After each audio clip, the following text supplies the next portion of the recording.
नमस्कार प्यारे बच्चों, आज हम हिंदी व्याकरण में वचन पढ़ेंगे। वचन का क्या अर्थ होता है? वचन का अर्थ है शब्द के जिस रूप से हमें उसके एक या अनेक होने का बोध होता है उसे वचन कहते हैं। जैसे इन वाक्यों को देखिए। पेड़ पर चिड़िया बैठी है। इस वाक्य में एक चिड़िया है और पेड़ पर चिड़िया बैठी है। इस वाक्य में दो या दो से ज्यादा चिड़िया हैं। तो इन दोनों वाक्य में क्या अंतर है? इन दोनों वाक्य में अंतर है कि ये वाक्य एक वचन को दर्शाता है और ये वाक्य बहुवचन को दर्शाता है। तो बच्चों, पेड़ पर एक चिड़िया बैठी है और पेड़ पर कई चिड़िया बैठी है। इसी प्रकार से बकरी घास चर रही है। इस वाक्य में एक बकरी है तो ये एक वचन है। बकरियां घास चर रही हैं। इस वाक्य में दो या दो से ज्यादा बकरियां हैं तो ये वाक्य बहुवचन का रूप है। बच्चों, वचन किसे कहते हैं? तो शब्द के जिस रूप से उसके एक या अनेक होने का बोध होता है उसे हम वचन कहते हैं। अब वचन के दो भेद होते हैं, एक वचन और बहुवचन। पहले एक वचन को समझिए। एक वचन के लिए इन वाक्यों को सुनिए। लड़की पतंग उड़ा रही है। सौरभ पुस्तक पढ़ रहा है। दर्जी कुर्ता सिल रहा है।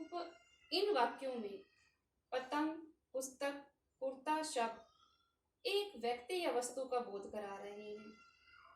तो इस प्रकार से एक वचन की क्या परिभाषा हुई?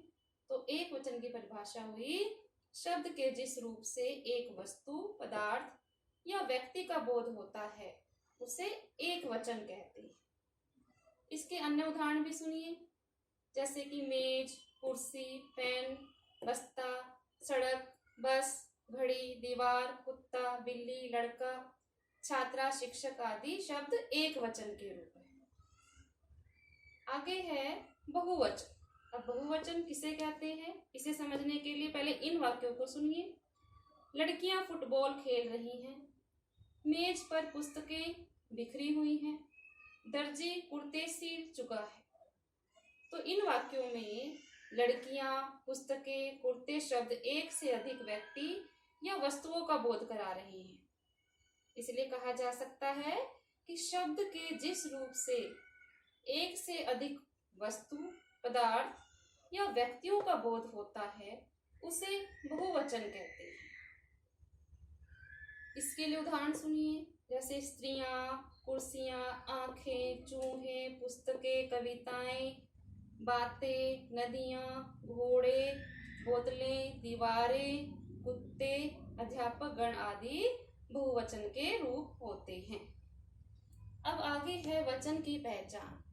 हमें वचन की पहचान कैसे करनी है? देखिए, हम कैसे वचन की पहचान कर सकते हैं। सबसे पहले है संज्ञा या सर्वनाम के रूप से। देखो बच्चों, संज्ञा किसे कहते हैं?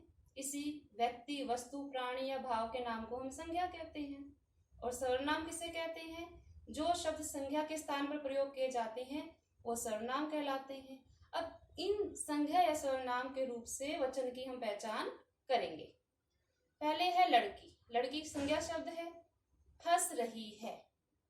लड़की हंस रही है। इस वाक्य से हमें पता चल रहा है कि एक लड़की के विषय में बात की गई है कि एक लड़की हंस रही है, तो ये एक वचन है। आगे है लड़कियां हंस रही है। अब यहाँ पर लड़कियां, दो या दो से ज्यादा लड़कियां हैं तो लड़कियां हंस रही हैं, तो ये किसका रूप है? ये बहुवचन का रूप है। तो हमें इन दोनों वाक्य से पता चल रहा है कि लड़की एक वचन, लड़कियां बहुवचन। वह गा रहा है, ये सर्वनाम शब्द है तो वह गा रहा है। हमें पता चल रहा है कि वह एक के लिए प्रयोग किया जाता है तो एक वचन है। वे गा रहे हैं, हमें वे से पता चल रहा है कि यहाँ पर दो या दो से ज्यादा व्यक्तियों के बारे में बात हो रही है तो ये बहुवचन है।